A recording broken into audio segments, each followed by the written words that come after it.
चलो दोस्तों, कैसे हो आप लोग। तो दोस्तों मैं आप सभी का स्वागत करता हूं आपके अपने प्रतिभगिरी कॉमर्स अकेडमी पे। दोस्तों आप सभी से जानते हैं कि जो इंपॉर्टेंट क्वेश्चन की सीरीज यहां पे चालू हो चुकी है और उसी के तहत हम क्या करें, जो आईएमपी क्वेश्चंस है उसको लेकर आ रहे हैं और साथ ही साथ हम उसे क्या आपको एक्सप्लेन करने की भी कोशिश कर रहे हैं और किस तरह से लर्न करना वो टेक्निक भी हम यहाँ पे आपको बतला रहे हैं। अब यहाँ पे आज मैं लेकर आ चुका आपके लिए वेरिएशंस इन डिमांड वाला ये जो टॉपिक है और चेंजेस इन डिमांड वाला जो टॉपिक है उसके बारे में आज हम क्या कंसेप्ट क्या क्लियर करेंगे। अब यहां पे अगर बात करूं, आपको ये क्वेश्चन ब्रीफ में भी पूछा जा सकता है और साथ ही साथ अगर आपको पता होगा कि आपके पेपर में एक ग्राफ वाला सेक्शन है जहां पे आपको एक ग्राफ दिया जाएगा और उसी के बेसिस पे आपसे कुछ क्वेश्चंस पूछे जाएंगे, वो क्वेश्चंस का जवाब आपको देना रहेगा। ठीक है, तो वो चीजें भी हम लोग यहाँ पे आज का क्लियर आउट कर लेंगे, साथ ही में आपको दोनों ही चीजें क्या होने लगेंगे। अब सबसे पहली चीज मैं यहाँ पे समझा देता हूं वेरिएशंस इन डिमांड क्या होता है।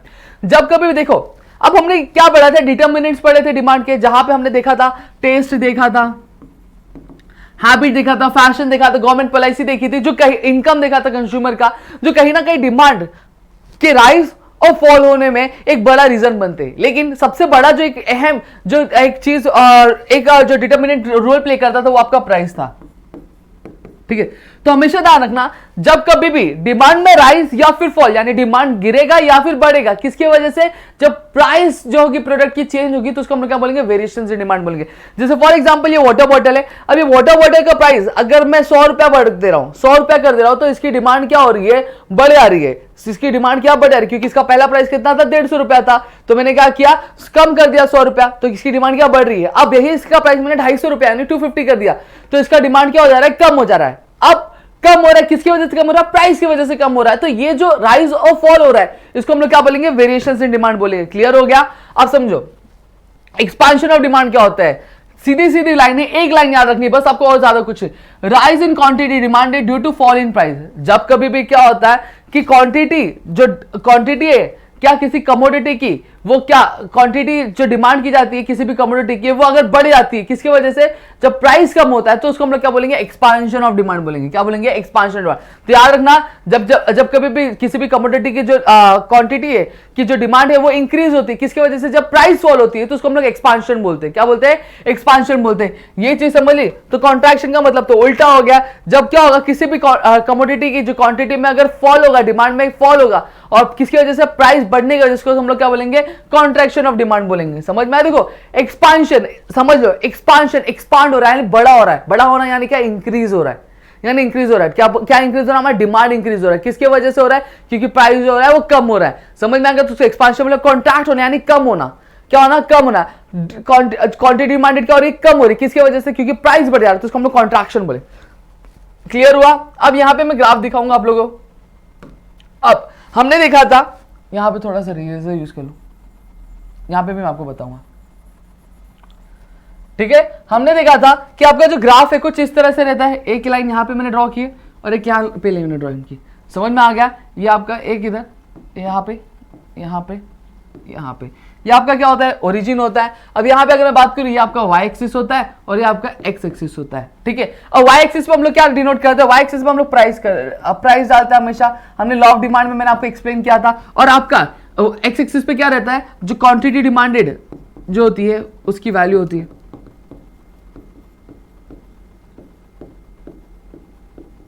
ठीक है, इस इतना चीज समझा सबको। अब यही चीज इस पे समझाई हुई। क्या हुआ कि देखो, पहले प्राइस क्या था, पहले प्राइस यहां था।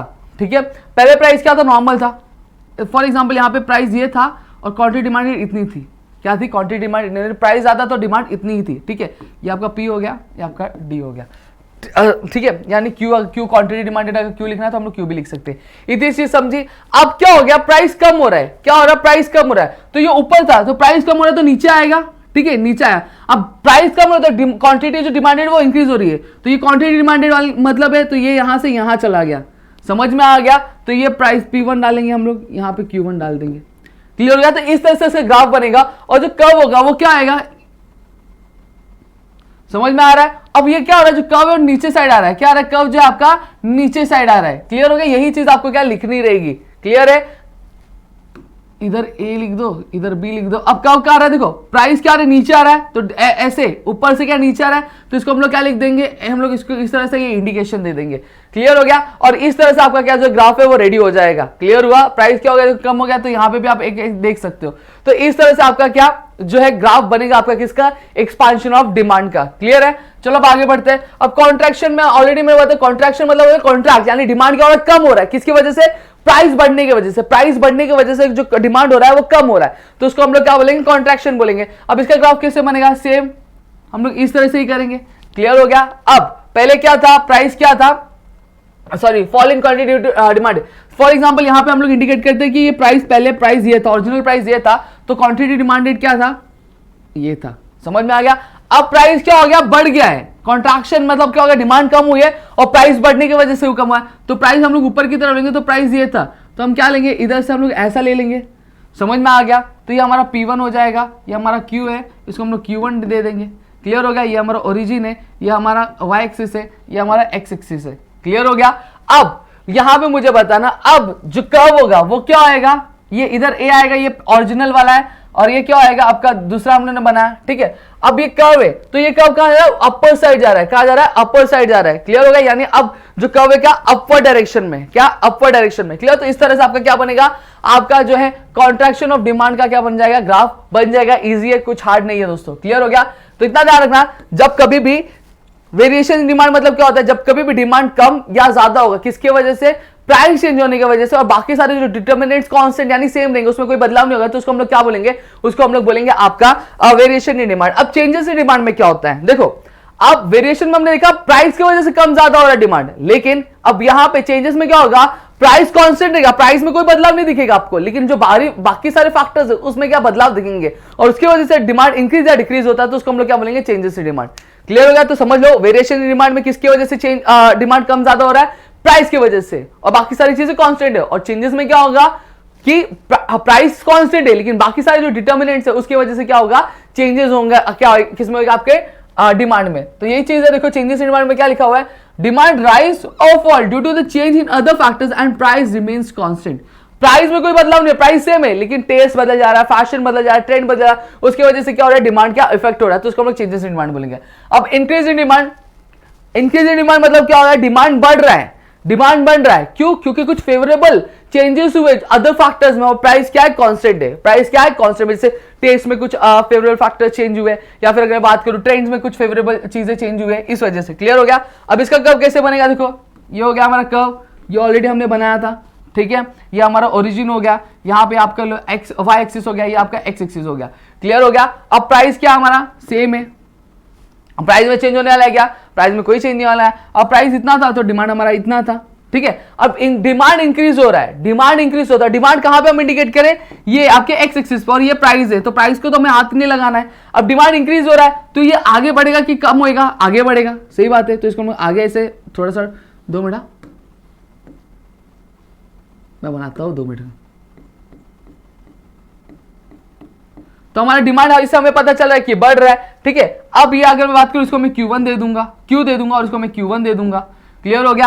अब यहां पे आपको क्या देखने मिल रहा है, आपको पहले देखने मिल रहा है कि पहले जो कर्व था यहां पे था, ठीक है। अब ये क्या हो गया, यहां पे भी हो गया।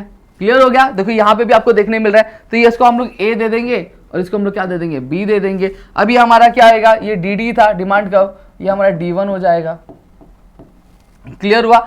अब मुझे एक चीज बताना, अभी कौन सा साइड शिफ्ट हो रहा है, अपना हाथ देखो, अपना हाथ देखो कहां पे शिफ्ट हो रहा है, लेफ्ट हैंड साइड शिफ्ट हो रहा है। तो यही स्टेटमेंट आपको लिखना है कि जब कभी भी क्या इंक्रीज इन, जब भी क्या होगा, डिमांड में चेंज होएगा, किसकी वजह से, कुछ फेवरेबल फैक्टर्स में जब बदलाव होंगे, उसकी वजह से जो आपका जो कर्व होगा, जो डिमांड होगा, वो क्या होगा, आपके लेफ्ट हैंड साइड क्या हो जाएगा, शिफ्ट हो जाएगा, लेफ्ट हैंड साइड क्या शिफ्ट हो जाएगा। ये 2 स्टेटमेंट आपको क्या लिखना रहेगा। तो इस तरह से आपका ये क्लियर हो गया। तो इस तरह से आपको ये ग्राफ बनाना है। अब डिक्रीज इन डिमांड में मतलब क्या होगा, देखो डिमांड में डिक्रीज हो रहा है, क्योंकि डिमांड में डिक्रीज हो रहा है किसकी वजह से, क्योंकि अनफेवरेबल फैक्टर्स, अनफेवरेबल चेंजेस की वजह से अदर फैक्टर्स में।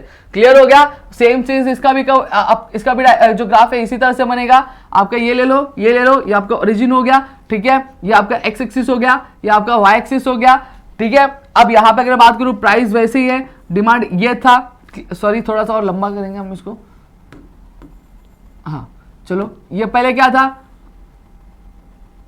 प्राइस ये था तो डिमांड इतना था। अब क्या हो गया, डिमांड कम हुआ है, तो डिमांड कम हुआ है तो अंदर की तरफ जाएगा कि बाहर की तरफ, अंदर की तरफ आएगा, तो ये अंदर की तरफ आ गया, ठीक है। अब यहां पे पहले ये स्लोप, फिर ये इधर, तो ये पहले था तो इसको हम लोग DD देंगे, ये आपका D1 हो जाएगा, क्लियर हो गया, ये आपका ए है तो ये आपका बी हो जाएगा, ये Q1 है, सॉरी ये Q है, 2 मिनट रुको, ये आपका क्या हो जाएगा, Q1 हो जाएगा। समझ में आ गया, क्लियर हो गया, इतनी चीजें मेरे ख्याल से आपको क्लियर हो गई होंगी। अब यहां पे अगर मैं बात करूं, तो आपका क्या हो रहा है, डिमांड कम हो रहा है। अब डिमांड जब कम हो रहा है तो कौन सी साइड जा रहा है, आपके राइट हैंड साइड शिफ्ट हो रहा है। तो आपको ये स्टेटमेंट लिखना है कि जब भी डिमांड फॉल होता है अदर फैक्टर्स, तो जो ग्राफ में जो आपका डिमांड है वो कहां पे शिफ्ट हो जाता है, आपका राइट हैंड साइड क्या शिफ्ट हो जाता है। क्लियर हो गया, और प्राइस क्या कांस्टेंट क्या रहती है। ठीक है, तो यही चीज है, और ये इनवर्ड आ जाता है, क्या इनवर्ड आ जाता है। और पहले वाले में क्या हो रहा था, आउटवर्ड, यानी बाहर की तरफ निकल के जा रहा था। देखो ये पहले इतना ही था, फिर ये बाहर निकल के चला गया। तो ये आपको ऐसे 3 स्टेटमेंट्स क्या बना के लिखने होंगे। तो यहां पे मेरे ख्याल से आपको चेंजेस इन डिमांड और वेरिएशन डिमांड क्या होता है आपको क्लियर हो गया होगा। चेंजेस इन डिमांड मतलब क्या होता है, जब कभी भी क्या प्राइस में कांस्टेंट रहेगा और डिमांड में कम ज्यादा होगा, किसकी वजह से, बाकी जो डिटर्मिनेंट्स है उनके वजह से, तो उसको हम लोग चेंजेस इन डिमांड बोलेंगे। इंक्रीज इन डिमांड मतलब डिमांड में इंक्रीज हो रहा है क्योंकि कुछ फेवरेबल चेंजेस हो रहे हैं, किसमें, अदर फैक्टर्स में, प्राइस क्या कांस्टेंट है। और डिक्रीज इन डिमांड मतलब क्या हो रहा है, डिमांड में डिक्रीज हो, डिमांड डिक्रीज हो रहा है, क्यों, क्योंकि कुछ अनफेवरेबल चेंजेस हो रहे हैं, बाकी फैक्टर्स में प्राइस का रिमेन कांस्टेंट हो रहा है। ठीक है, प्राइस कांस्टेंट है। अब यहां पे अगर बात करूं वेरिएशन इन डिमांड में,